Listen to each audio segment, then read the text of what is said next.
नमस्कार साथियों, स्वागत है आपका आज के हमारी इस वीडियो में। आज हम आपको बताएंगे आज के जमाने में सबसे मशहूर ई लर्निंग क्या है, किस तरह से ये काम करता है, इसका कॉन्सेप्ट क्या है और किस तरह से इसके फायदे और नुकसान हैं। तो चलिए इस वीडियो में ये सारी बातें जानने के लिए इस वीडियो को अंत तक देखें।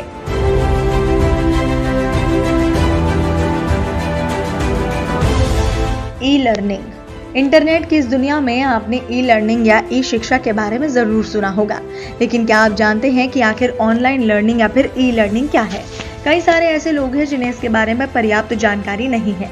इसीलिए आज के इस वीडियो में हम आपको ई लर्निंग के बारे में सरल हिंदी भाषा में विस्तार से बताएंगे। इसीलिए अगर आप भी ई शिक्षा के बारे में ज्यादा जानकारी जानना चाहते हैं तो इस वीडियो को अंत तक देखें। आप क्लासरूम लर्निंग के बारे में बखूबी जानते होंगे, क्योंकि ये बरसों से चली आ रही है। एक पारंपरिक शिक्षा पद्धति है जो आज भी चल रही है, लेकिन ई लर्निंग शिक्षा पद्धति इससे थोड़ी अलग होती है, जिसमें डिजिटल उपकरणों की सहायता से शिक्षा दी जाती है। इस आधुनिक युग में इंटरनेट और टेक्नोलॉजी में इतने नए आविष्कार हो रहे हैं कि हर चीज अब हमारे कंप्यूटर, लैपटॉप और स्मार्टफोन में आ गई है, और ई लर्निंग भी इसका एक उदाहरण है, जिससे आज के समय में हर कोई बढ़ावा दे रहा है। कोरोना महामारी के कारण से सभी लोगों को घर में बंद होना पड़ा और सभी स्कूल, कॉलेजेस, ऑफिसेज भी बंद हो गए, और ऐसे में सभी लोगों को वर्क फ्रॉम होम यानी कि घर से ही अपने काम करने पड़े, और स्टूडेंट्स के लिए क्लासेस भी ऑनलाइन यानी कि ई लर्निंग पद्धति से हुए। इस पूरे माहौल में एक बात सबके समझ में आ गई कि पढ़ाई सिर्फ क्लासरूम लर्निंग से ही नहीं बल्कि ई लर्निंग से भी की जा सकती है। ई लर्निंग और क्लासरूम लर्निंग में एक सबसे बड़ा अंतर यह है कि क्लासरूम लर्निंग में ऑफलाइन क्लासरूम में पढ़ाया जाता है और ई लर्निंग में वर्चुअल तरीके से ऑनलाइन पढ़ाया जाता है। लेकिन ई लर्निंग और क्लासरूम लर्निंग, इन दोनों में से बेहतर शिक्षा पद्धति कौन सी है, और क्या ई लर्निंग भविष्य में क्लासरूम लर्निंग की जगह ले सकती है?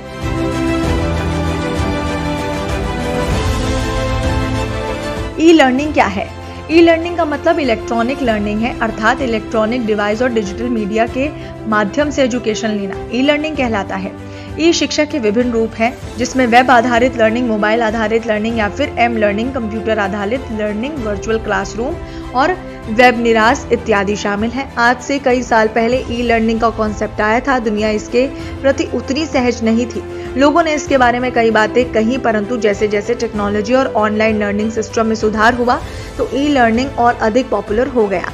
आज कई लाखों स्टूडेंट्स उनके भविष्य को ऑनलाइन स्टडी कहते हैं। ई लर्निंग सिर्फ यही तक सीमित नहीं है, बल्कि कई स्कूल्स और यूनिवर्सिटीज भी ई क्लासरूम को बढ़ावा दे रही हैं। एक सर्वे में निकल कर आया है कि एक ट्रेडिशनल क्लासरूम में सीखने के मुकाबले ऑनलाइन सीखना ज्यादा आसान है और फ्लेक्सिबल भी होता है।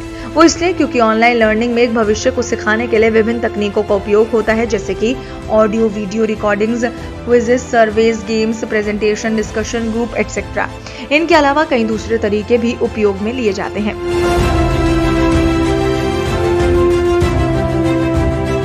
ई लर्निंग के प्रकार। सिंक्रोनाउस, इसका मतलब होता है एक ही समय में, अर्थात लर्नर्स और इंस्ट्रक्टर अलग अलग स्थानों में सेम टाइम में एक दूसरे के साथ इंटरैक्ट करते हैं। इस तरह से किसी विषय को सीखने पर आप अपने सवालों को तत्काल पूछ पाते हैं, जैसे कि आप अपने डाउट क्लियर करते हैं, इसलिए इसे रियल टाइम लर्निंग भी कहा जाता है। इस प्रकार की ई लर्निंग में कई ऑनलाइन टूल की मदद से छात्रों को लर्निंग रिसोर्स प्रदान किए जाते हैं। सिंक्रोनाइज ई लर्निंग के कुछ उदाहरण में ऑडियो और video conferencing, live chat, virtual classroom, webinars etcetera शामिल हैं। ये तरीके बीते कुछ वर्षों में अधिक पॉपुलर हो गए हैं।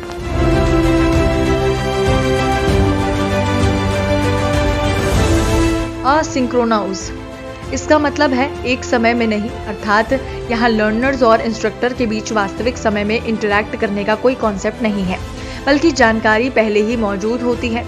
उदाहरण के लिए वेब आधारित परीक्षण यानी कि वेब बेस्ड ट्रेनिंग, जिसमें हम किसी online course, blog, websites, video tutorials, e books, forums etcetera की मदद से एजुकेशन प्राप्त करते हैं। इस तरह की ई लर्निंग का सबसे बड़ा फायदा ये है कि हम 24 घंटे जब चाहें जानकारी तक पहुंच सकते हैं। ये कारण है कुछ स्टूडेंट्स असिंक्रोनस ई लर्निंग के माध्यम से सीखना पसंद करते हैं।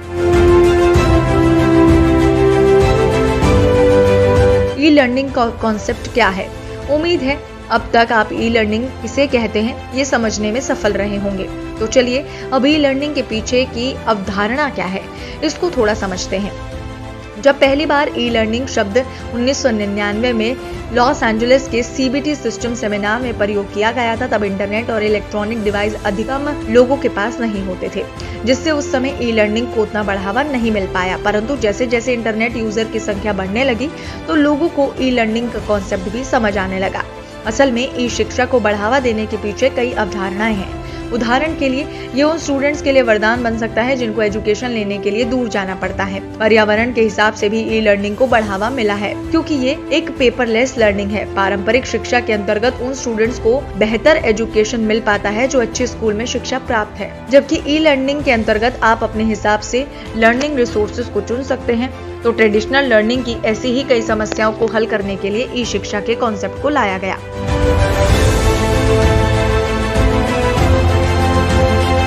ई लर्निंग के लिए लर्निंग थ्योरी यानी कि शिक्षा का अनुप्रयोग, जैसा कि इस खंड की शुरुआत में कहा गया, आभासी या भौतिक सीखने के वातावरण का उपयोग करने की चर्चा वर्तमान प्रारूप में उत्तर देने की संभावना नहीं है। सबसे पहले, जैसे कि उल्लेख किया गया है, सीखने के माहौल की प्रभावकारिता सिखाई जा रही अवधारणा पर निर्भर हो सकती है। चीनी मेडिसन गिरे, रेबोले और पुंट बेकर 2012 इसके आंतरिक तुलनाएं कुछ हद तक पोस्टमार्टम स्पष्टीकरण के रूप में आभासी और भौतिक वातावरण के बीच अंतर के स्पष्टीकरण के रूप में सीखने के सिद्धांतों में अंतर प्रदान करती है। बेरेट, स्टूल, हुसू और हेगाटी 2015 जब आभासी और भौतिक वातावरण को डिजाइन किया गया ताकि छात्रों द्वारा समान सीखने के सिद्धांतों को नियोजित किया जा सके। शारीरिक जुड़ाव, संज्ञानात्मक भार, सन्निहित एनकोडिंग, सन्निहित स्कीमा और वैचारिक महत्व। परीक्षण के बाद के प्रदर्शन में अंतर भौतिक बनाम के बीच नहीं था आभासी, लेकिन इसके बजाय कि कैसे पर्यावरण को विशेष शिक्षण सिद्धांत का समर्थन करने के लिए डिजाइन किया गया था।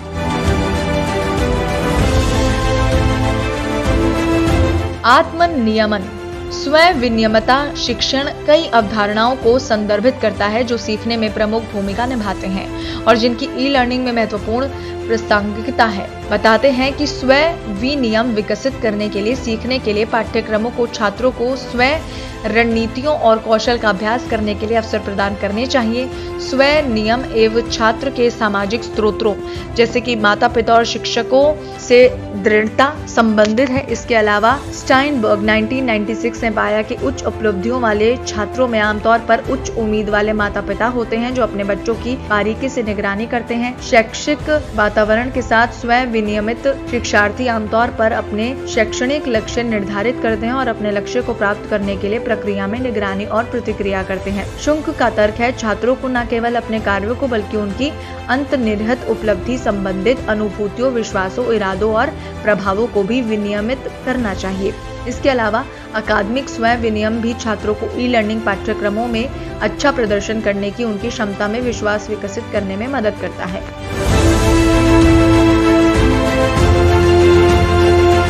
ई लर्निंग के फायदे।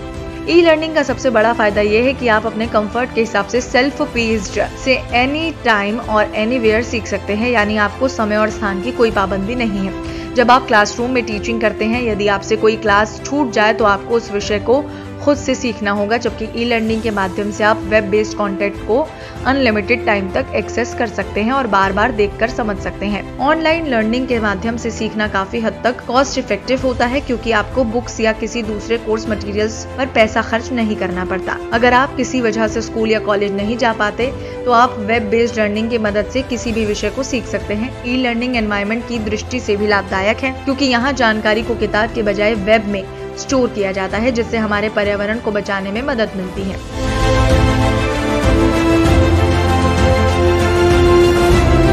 ई लर्निंग के नुकसान।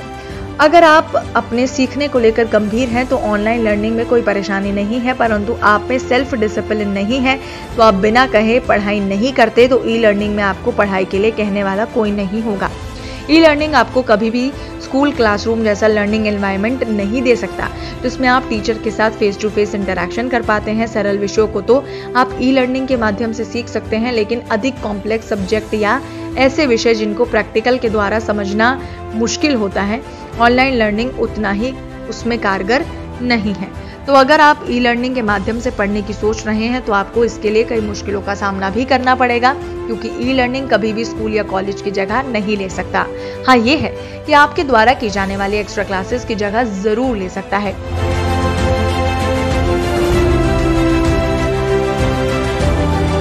ई लर्निंग से समय और धन की बचत होती है। ऑनलाइन सीखने के साथ आपके शिक्षार्थी कहीं भी और कभी भी सामग्री का उपयोग कर सकते हैं। उन्हें कक्षाओं में भाग लेने के लिए अपनी नौकरी से समय निकालने की आवश्यकता नहीं है। ई लर्निंग की लागत प्रभावी है। कंपनियां शिक्षार्थियों और परीक्षकों, साथ ही स्थल और सामग्री दोनों की यात्रा और आवास लागत पर पर्याप्त राशि बचती है। कोई भी प्रिंटिंग आपके कार्बन फुटप्रिंट को भी कम करने में मदद करती है।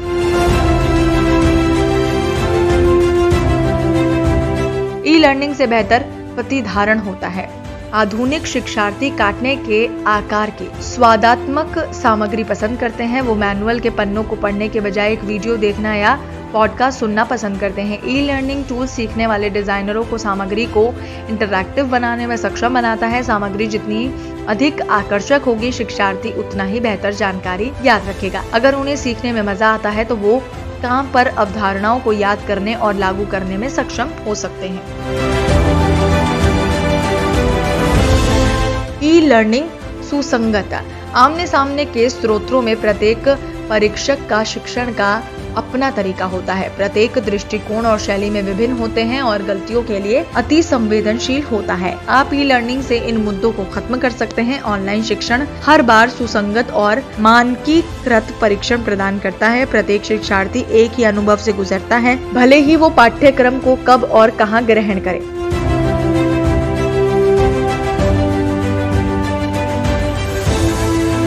शिक्षक प्रौद्योगिकी का उपयोग।